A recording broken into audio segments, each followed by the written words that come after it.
Congratulations on your purchase of the Monster Jam Gravedigger Ride-On Vehicle. By following the assembly instructions in the manual and this video, putting together and operating the Gravedigger will be easy and safe. As you unpack the parts, check them against the parts diagrams on pages 5 and 6 in the manual. Confirm you have all the parts.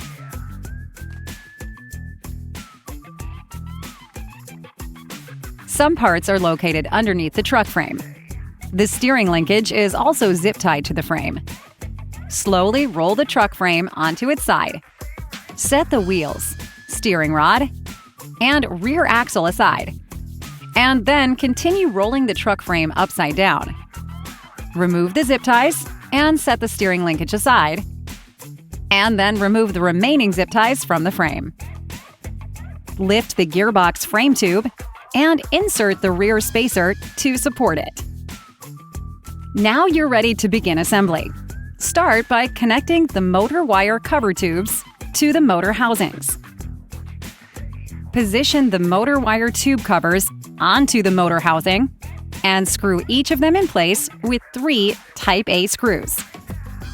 Make sure the bottom of the motor wire tube covers is correctly positioned in the holes in the truck body. Once the tubes are attached, remove the rear spacer and place it with your other parts.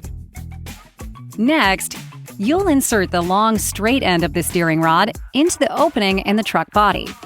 Push through until the plastic bracket meets the body and the rod is passed through the dashboard and come out through the center hole. Tilt the truck on its side to confirm the rod is properly positioned in the center hole. Tilt the truck back upside down. Align the plastic bracket and secure it with 2 Type A screws.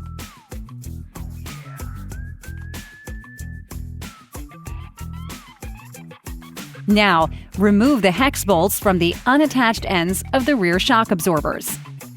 Lift the movable part of the frame and rotate the shock absorbers up into position.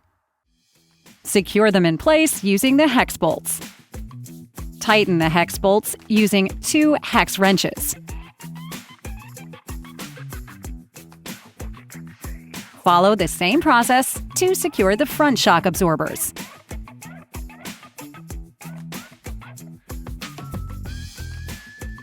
To hang the steps on each side of the truck, start with the driver's side. Carefully lift the step support tube up as far as it will go so that it snaps out beyond the plastic truck body. Be careful not to pinch your fingers. Locate the 4 tabs on the side of the truck's body and align them with the slots in the driver's side steps. Repeat these steps for the passenger side. Now you'll finish securing the steps on each side. First, hold up the steel step support tube. It's okay if you need to flex the step to get it in proper position. Firmly press down on the base of the step until it snaps into place. With the step rotated into place, push down on the outer edge of the step and position the 2 plastic posts into the holes in the support tube. Again, it's okay if you need to flex the step to get it into the proper position. Secure the plastic posts to the support tube with 2 Type B screws. Secure the base of the step with 5 of the Type A screws. Repeat these steps for the passenger side. Moving to the exhaust pipes, locate the 4 mounting posts in the truck behind the step assembly. Find the 4 openings on the exhaust pipe and turn the pipe over so the openings face the floor. Position the openings onto the mounting posts and press the pipe into place.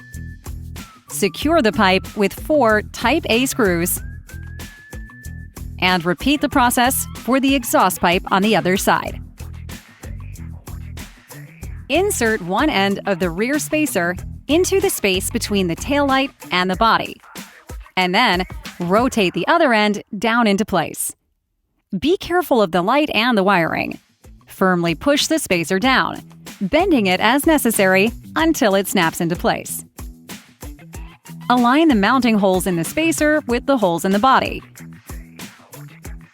And secure it with 7 Type A screws.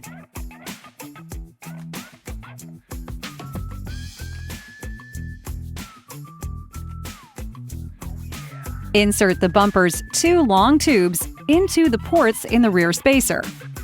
Then push the 2 short stubs into the ends of the steel frame tubes. Secure with 1 Type B screw on each side. For the front bumper, insert its 2 long tubes onto the pins in the front of the truck.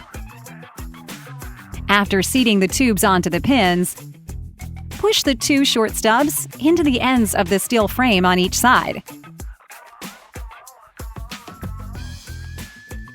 Secure with 1 Type B screw on each side.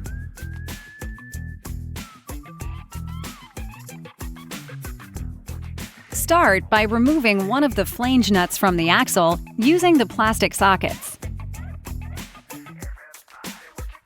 Slide a spacer onto the axle with the wide end first until it hits the other flange nut. Next, slide a wheel onto the axle, making sure the BKT letters on it are facing outward.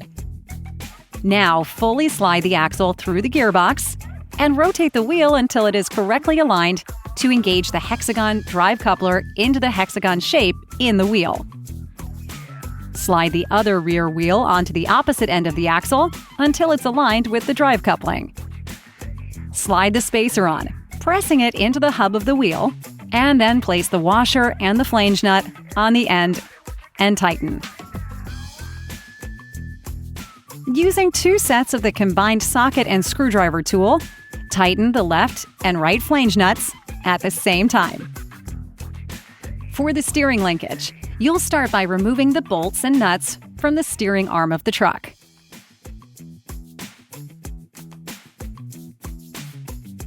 Place the steering linkage over the steering rod, so the loop is placed around the end of the steering rod. Secure the linkage in place with the bolts and nuts you removed from each side.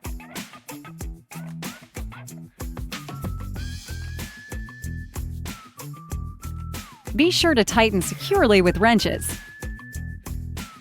Carefully slide the rubber boots on the linkage so they cover the bolt and nut on each side. Remove the flange nuts and washers from the front steering arms. And slide a front wheel onto the arm, making sure the BKT letters are facing out. Slide the spacer on, pressing it into the hub of the wheel, and then place the washer and the flange nut on the end and tighten. Repeat for the other front wheel. To install the steering wheel, slowly and carefully turn the truck right side up so it's resting on all 4 wheels. Remove the bolt from the steering wheel, but leave the nut in place. Locate the 4 electrical wire connectors, 2 coming from the truck and 2 coming from the steering wheel. Snap the 2 connectors from the truck securely together to the 2 connectors coming from the steering wheel. There is only one way for each to connect to the other.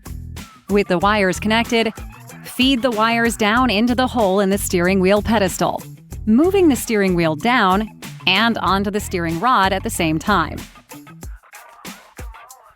With the steering wheel all the way down and its hole aligned with the hole in the rod, secure them together with the bolt, tightening it into the nut on the other side. The battery is installed under the seat. To locate, remove the seat by unscrewing the 2 screws at the front.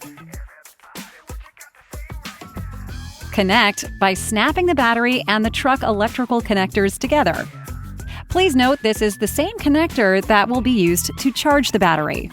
To reinstall the seat, slide the tabs on the lower back seat into the slots on the truck.